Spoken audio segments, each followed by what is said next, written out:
We Are Seven, The Little Maid and the Gentleman by William Wordsworth. Structure, Summary, Analysis. Hello and welcome to the discourse.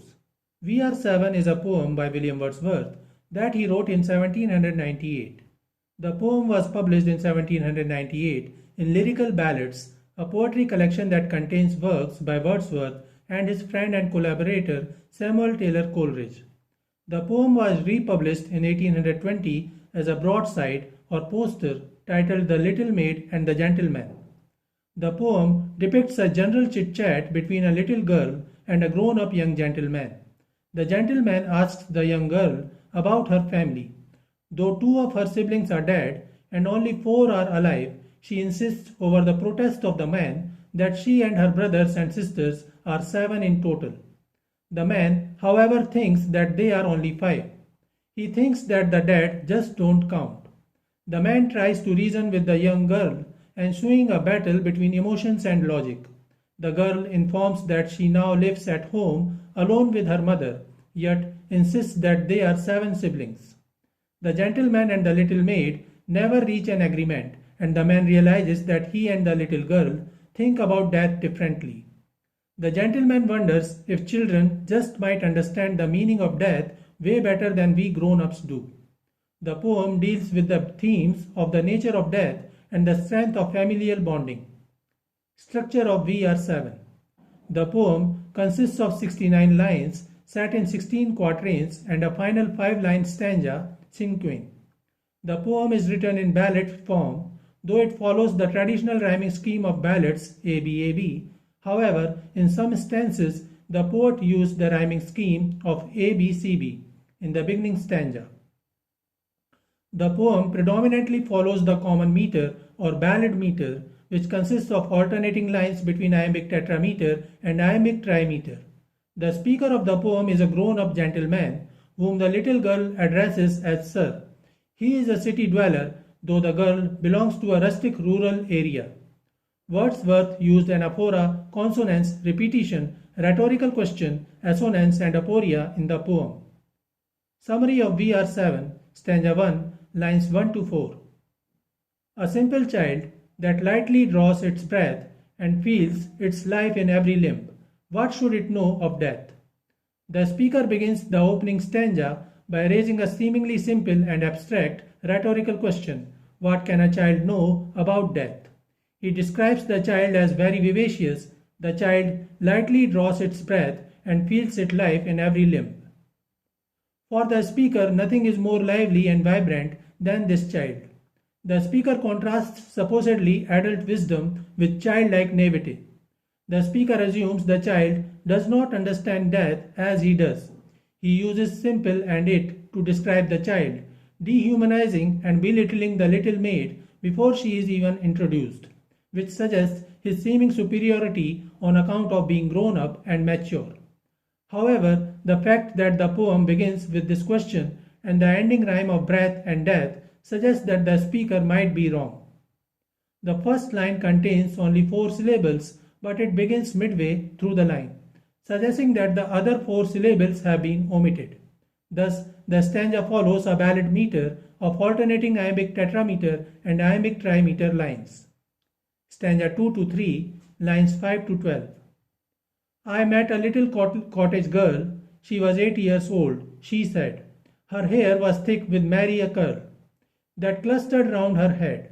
She had a rustic woodland air, and she was widely clad. Her eyes were fair and very fair. Her beauty made me glad. In these stanzas, the speaker describes an incident when he met an anonymous girl while walking. The little cottage girl, who is 8 years old, has curly hair. He describes her clusters or curls around her head and her very light eyes. The speaker depicts the girl in the poem as part of a simple rustic world, clothed widely as if she does not fully belong to the civilized society of the towns and cities. However, she is very fair and beautiful. Her very fair skin also makes the little girl seem innocent. Fairness and light are often associated with innocence. The little girl makes the gentleman feel glad, and he thinks of beginning a conversation. Stanza 4, lines 13-16. Sisters and brothers, little maid, how many may you be? How many? 7 in all, she said, and wondering looked at me. In this stanza, the speaker begins a dialogue with the little maid. He addresses the child as a little maid. Maid here does not mean house helper or servant.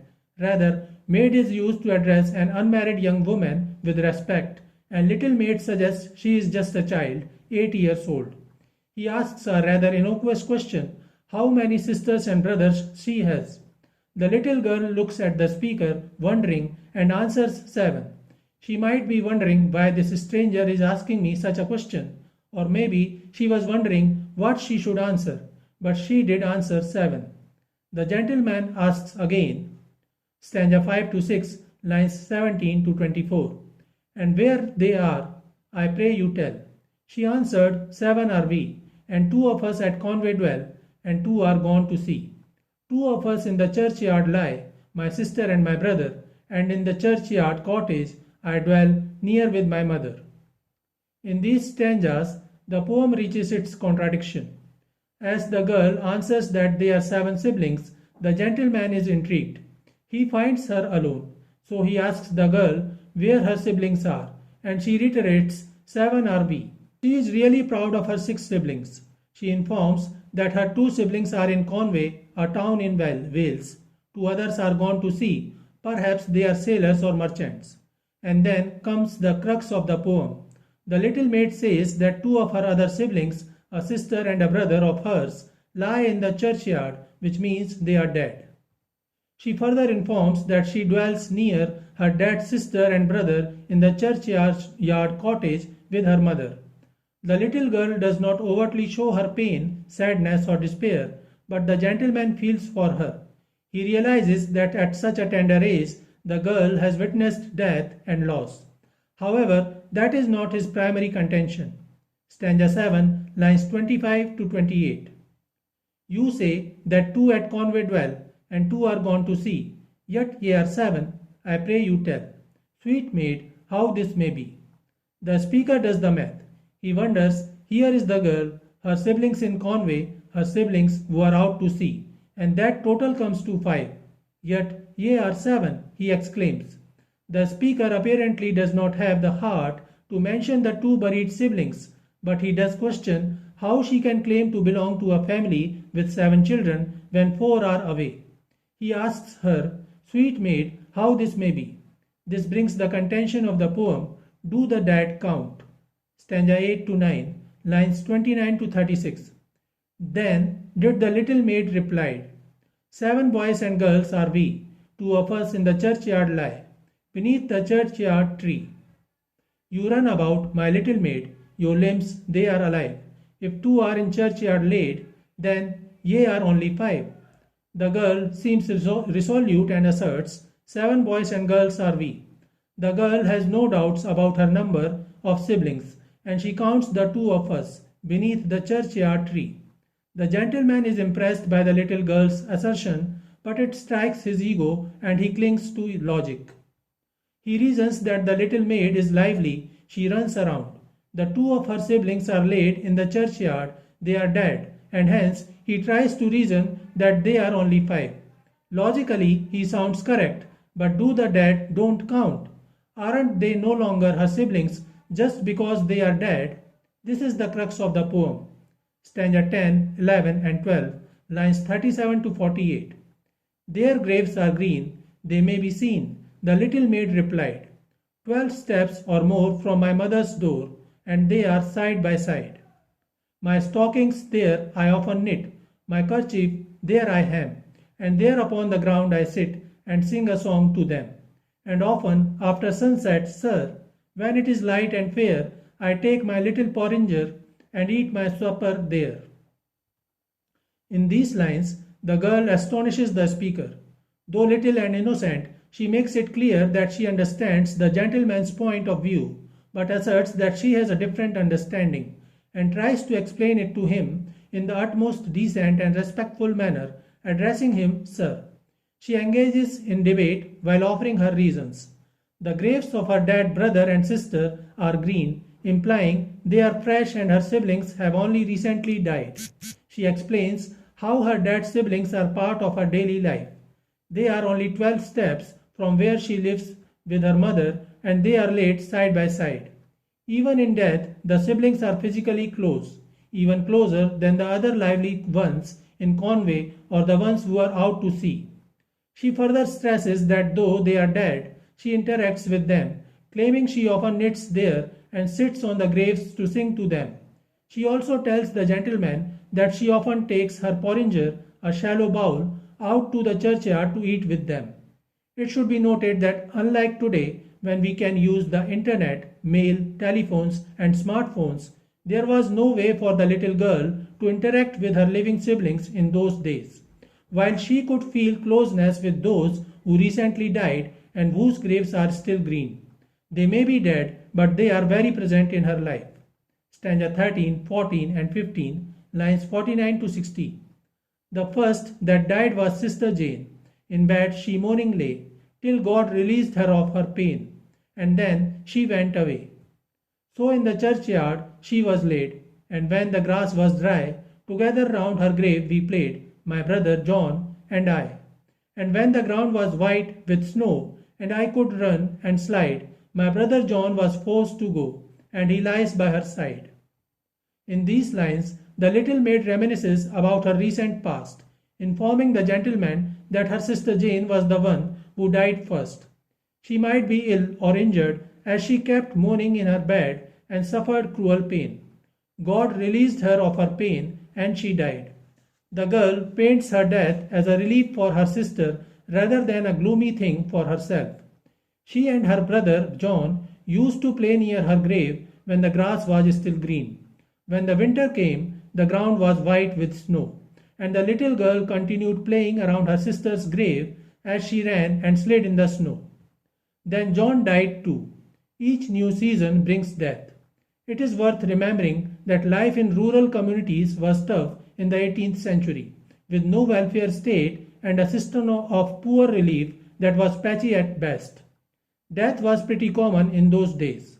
The little girl makes it clear that though her sister was suffering from a long painful illness and her death was a sort of relief to her, John was forced to go.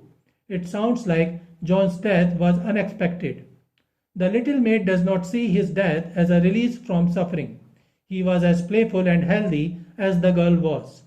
These different circumstances of the death of her siblings suggest that she has a pretty deep idea of what death is. Stanza 16, 17, lines 61 to 69. How many are you then, said I, if they too are in heaven? Quick was the little maid's reply, O master, we are 7.